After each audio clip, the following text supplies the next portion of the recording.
My name is Pari. I am 28 years old and I live in Jabalpur. I am decent looking, but my figure is curvy. I am a married woman with 2 children, one of whom is a 5-year-old boy and the other is a 7-year-old daughter. Friends, the story I will tell you today is the first and last story of my life because this is my true incident, which I could not tell anyone. Through this story, I want to lighten the burden of my heart, so I am presenting this story to all of you. So now I will come straight to the story without wasting your time. This incident is from 2 years ago, when my husband, who works in Delhi, suddenly fell ill. At that time, my son was 3 years old and my daughter was 5 years old. My husband suddenly had a heart attack during work.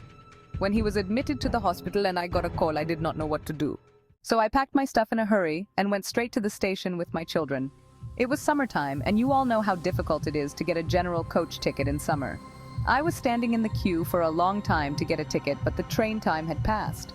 So I thought that now I would have to travel without a ticket.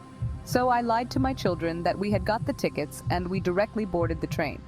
I went to the sleeper coach and kept all my luggage very carefully. But I knew that the person whose seat it was would take his seat. But even then, I did not move from that seat. I was scared and nervous. But I was not losing courage. Maybe it was my luck that day that no one came to that seat. Then it was around midnight. The TT was checking everyone's tickets there, and I was not aware that I could get caught because I did not have any ID proof, and even if I had, I would not have known that the seat was in my name. The TT came to me and asked me for a ticket. I said, "Sir, I don't have any tickets." It's not that I couldn't buy a ticket. Everything happened so quickly that I thought this was the right way. Then he told me that, "Madam, I can't do anything because I have to do my duty. You have to give me the ticket, or else I will have to pay a fine. If you can't do that, then I will drop you at the next station." I pleaded with him a lot to not do this and forgive me. I had told him everything, but it didn't make much difference to him. So he told me to come alone. So I went near the door. My children were sleeping with him, so I didn't have any problem. Then he told me that there was a way. So I asked him, "What is the way?" "I am ready to do everything." Then he asked me for sex.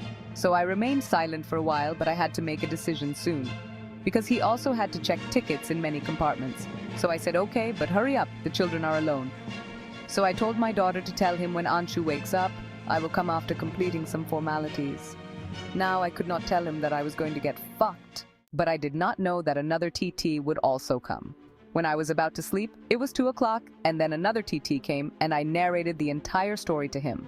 So he too told me to have sex with him, then there won't be any problem. I was feeling very bad that I was doing all this and nobody was bothered about my problems. I got angry, but I couldn't do anything.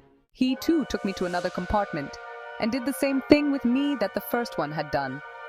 But this time I wasn't going to have any problem because his cock was small and he ejaculated quickly. But he was drunk, so it took a lot of time for his cock to get erect. Then after that, I reached Delhi and somehow reached my husband. He was being treated at AIIMS hospital. I could not tell him anything because this incident was not to be told to anyone.